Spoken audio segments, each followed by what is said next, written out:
En la clase anterior comenzamos a abordar en general las medidas preventivas de la corrupción. En esta clase nos concentraremos en la medida preventiva más importante desde la perspectiva de una sociedad democrática. Se trata de que existe un eficaz derecho de acceso a la información pública por parte de la ciudadanía. En las siguientes clases veremos las medidas de control y de sanción de la corrupción.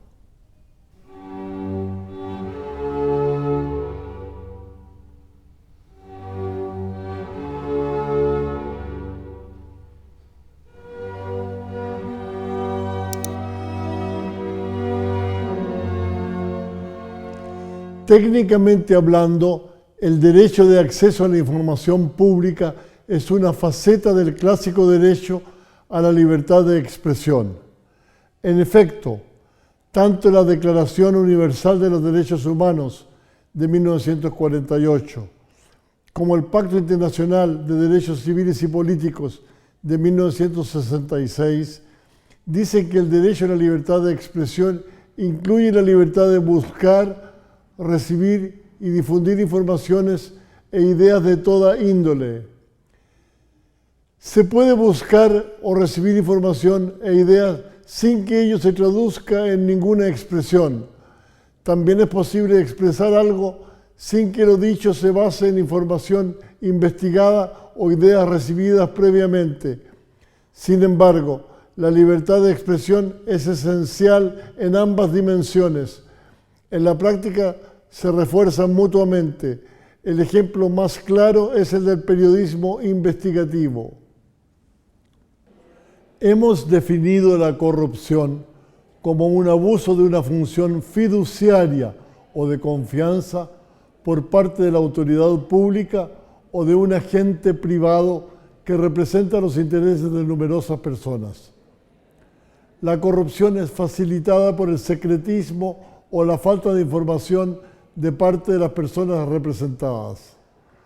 Por tanto, la libertad de expresión en su variante de derecho de acceso a la información pública es una de las herramientas más poderosas con que cuenta la ciudadanía en la lucha contra la corrupción. Lo anterior fue reconocido por la Corte Interamericana de Derechos Humanos en una de sus opiniones consultivas de 1985 sobre el derecho a la libertad de expresión establecido en el artículo 13 de la Convención Americana de Derechos Humanos. En esa opinión, la Corte concluyó que dicho artículo ampara el derecho de las personas a recibir información pública y la obligación positiva del Estado de suministrarla. Más adelante, al resolver en 2006 el caso Claude Reyes versus Chile, la Corte Interamericana reiteró su doctrina sobre este tema al sostener que el artículo 13 de la Convención, al estipular expresamente los derechos a buscar y a recibir informaciones, protege el derecho que tiene toda persona a solicitar el acceso a la información bajo el control del Estado.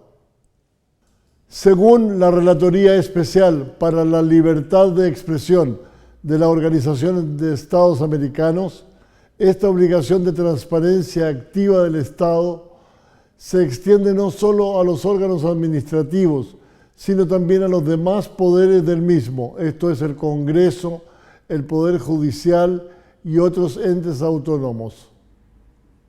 Con todo, hay quienes señalan que el derecho de acceso a la información no es tan solo una dimensión más de la libertad de expresión, sino que tendría una naturaleza autónoma, porque implica una carga sobre el Estado de publicar la información con la que cuenta. Esto se conoce como transparencia activa. No basta, por tanto, que el Estado genere las condiciones para que las ideas, informaciones y otras expresiones sean intercambiadas sin obstáculos, como se exige en general por la libertad de expresión. Es preciso, además, que se adelante a colocar a disposición del público proactivamente un caudal de información sobre cada servicio o programa público.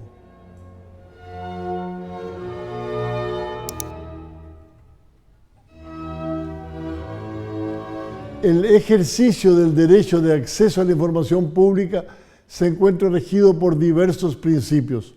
Los principales son los siguientes. 1. Principio de transparencia, en virtud del cual se presume pública toda la información que posea el Estado. 2.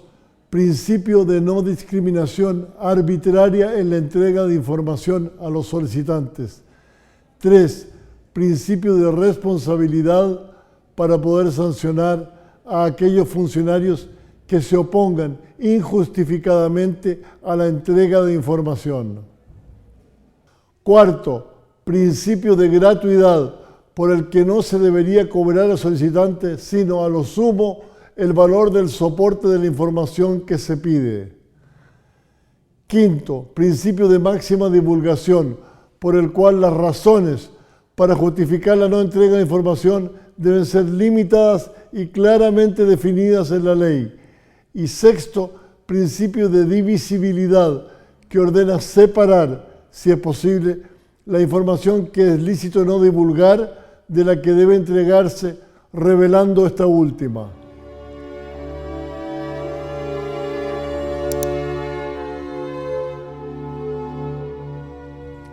Las razones para no entregar cierta información suelen basarse en los siguientes fundamentos reconocidos en distintos sistemas legales del mundo. A. Que la entrega de información pueda afectar los derechos de seguridad o de privacidad de terceras personas. B. El adecuado cumplimiento de las funciones del órgano público de que se trate. Por ejemplo, entregar información sobre una investigación judicial o policial en curso podría afectar sus resultados. De modo similar, si se solicita una información excesivamente cuantiosa, se podría llegar a paralizar el funcionamiento de la entidad estatal respectiva. C. La afectación de la seguridad nacional y la alteración del orden público.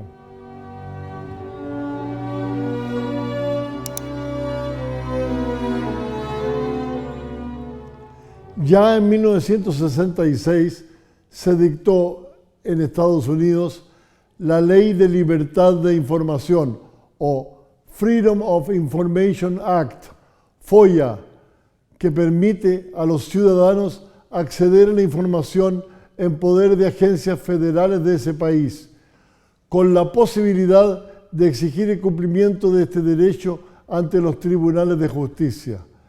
En la práctica, esta información sí se entrega, aunque con frecuencia lleva párrafos borrados, a veces muchos, para proteger denunciantes o por alguna otra causa que puede justificar mantenerla en reserva.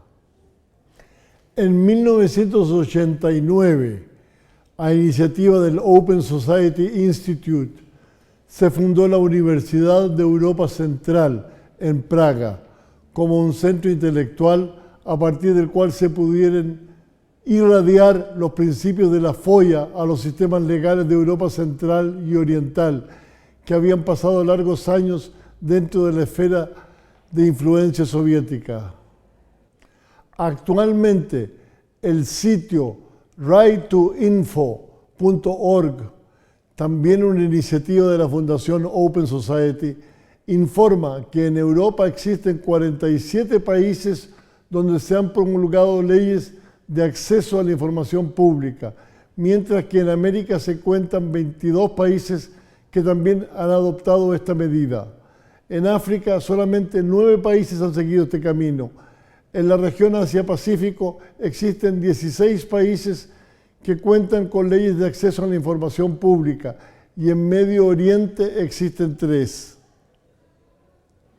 En América Latina destaca la Ley Federal de Transparencia y Acceso a la Información Pública Gubernamental, dictada en México en 2002, en la cual se dispuso la creación de un ente autónomo para promover el derecho de acceso a la información. Este ente se llama Instituto Federal de Acceso a la Información y Protección de Datos, IFAI. Para garantizar su autonomía, se le ha conferido su propia personalidad jurídica y su propio patrimonio. A pesar de que IFAI comenzó su labor con la energía propia de una institución pionera, tal impulso inicial de IFAI se ha atenuado sensiblemente. También destaca la Ley sobre Acceso a la Información Pública, promulgada en Chile en 2008, a partir de la cual se creó en 2009 el Consejo para la Transparencia en este país. Este consejo es, asimismo, un ente autónomo encargado de proteger el derecho de acceso a la información pública.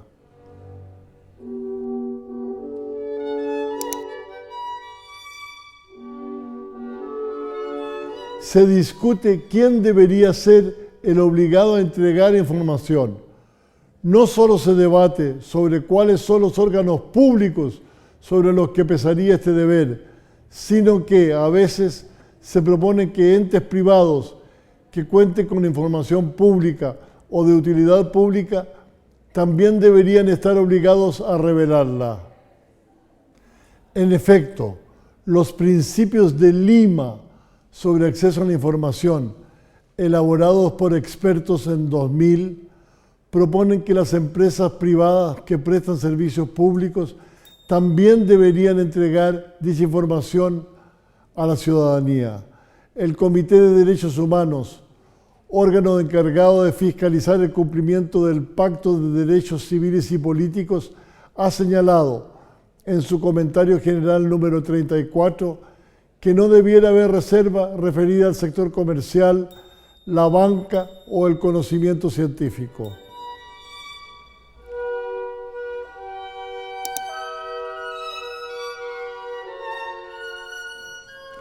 El mencionado Comité de Derechos Humanos sostuvo en su comentario general número 25 que la libertad de expresión, incluyendo el derecho de acceso a la información, es un requisito fundamental para ejercer los derechos políticos, como el derecho a voto.